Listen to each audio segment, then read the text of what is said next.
gotta say, this is the first Floowandereeze sighting that I have seen all format.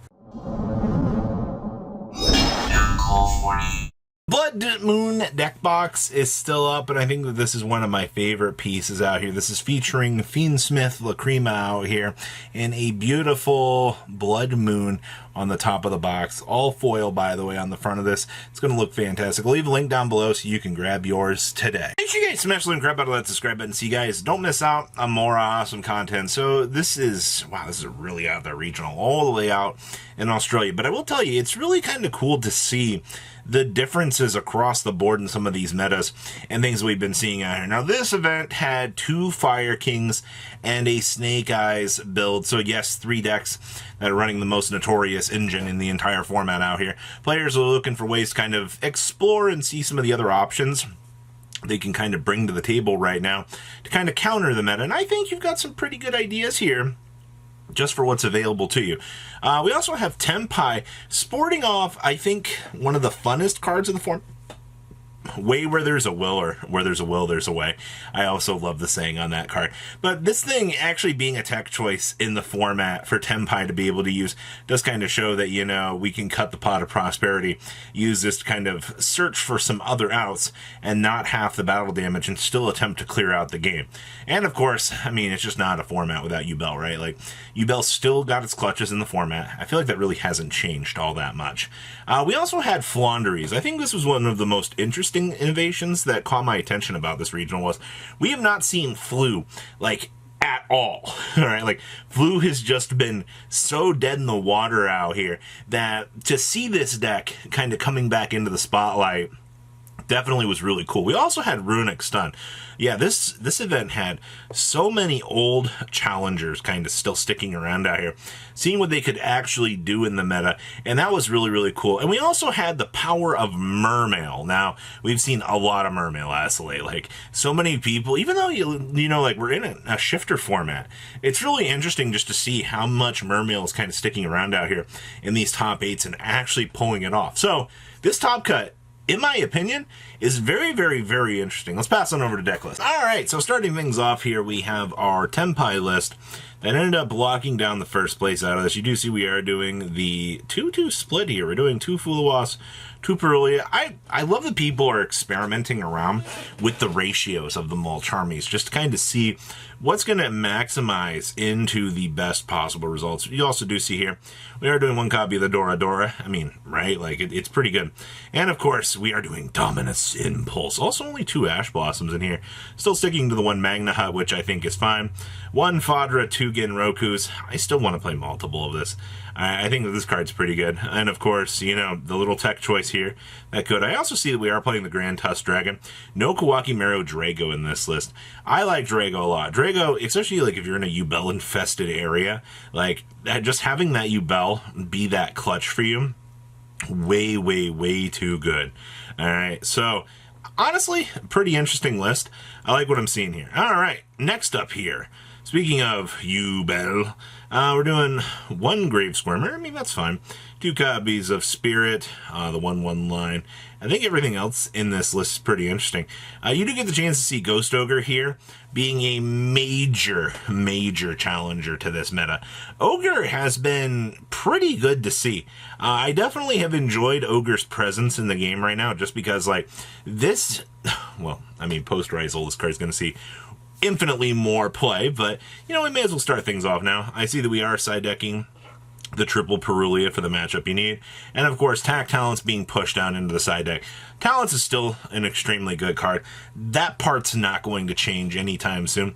It's just, you gotta appreciate how this deck is kind of shifting around its resource pool, trying to figure out the best capitalization of effects to make sure that it can get the best result for what it needs. Alright? And then we also have, oh boy, good old Snake Eyes back here.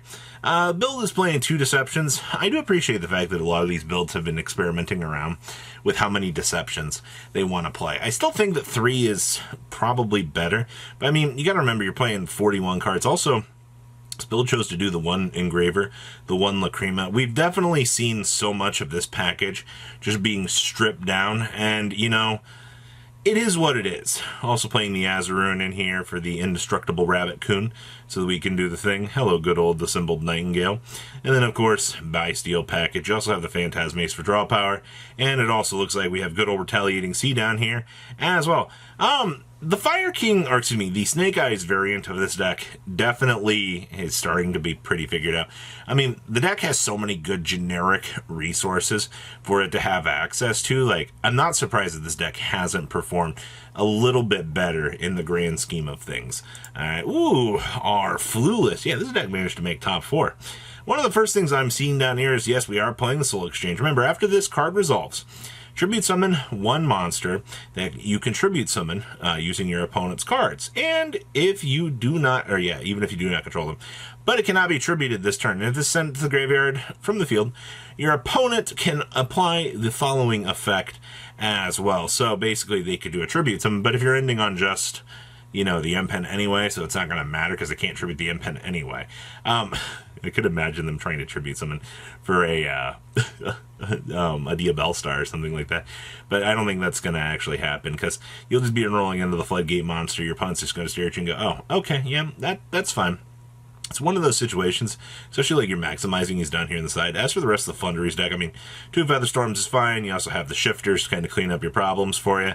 1 Dark Roller, that's kind of spicy, but alright, it looks good. We have more Snake Eyes, but I do see here that this build is doing some little cheeky things here.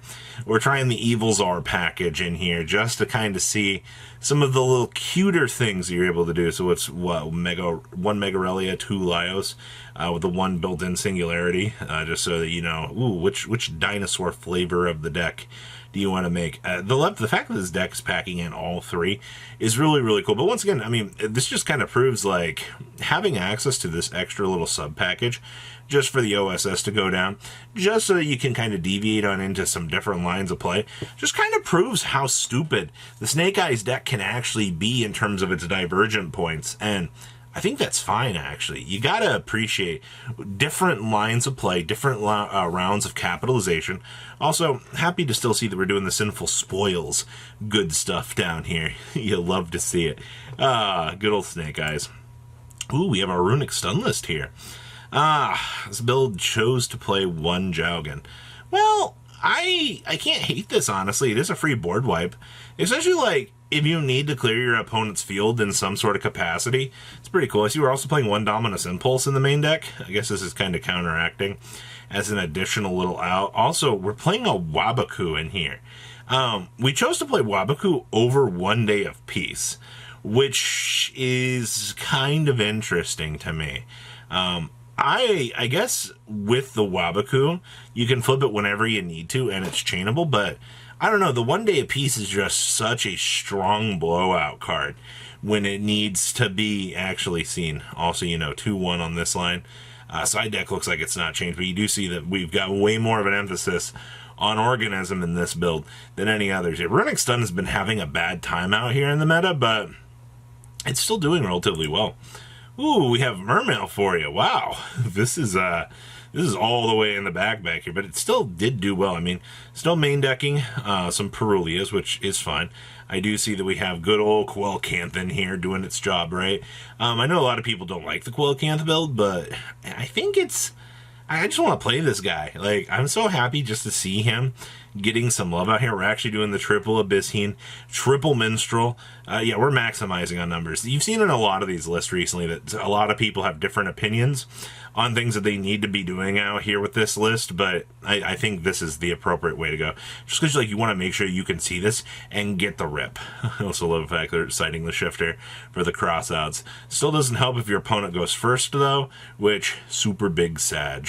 Not really much you can do about that, but hey, more innovation in the Mermail department, more ideas that you can actually see people kind of throwing at the ceiling and seeing what's actually sticking out here. And it's our Fire King variant. Wow. This build was all the way back in 8th place. That's actually kind of sad. I see that we were citing triple Perulia. That's fine. We also have the crossouts to go with it. Citing the Nib and the Droll and Lockbird. And, of course, the triple Ukalonyx. Ooh, baby. I also have some full deceptions here, just so you can, you know, get the little splash package going. 1 Arvada. Yeah, I think this is good. We're also back on full Avatar High Kieran package, so that's actually pretty good. But outside of that, I don't see anything too out of left field here. Like, it all looks pretty decent. So what do you guys think about this breakdown? Please leave a comment down below, tell me what you guys think, and I'll see your beautiful faces back here later in the day, guys. Patrons, thank you.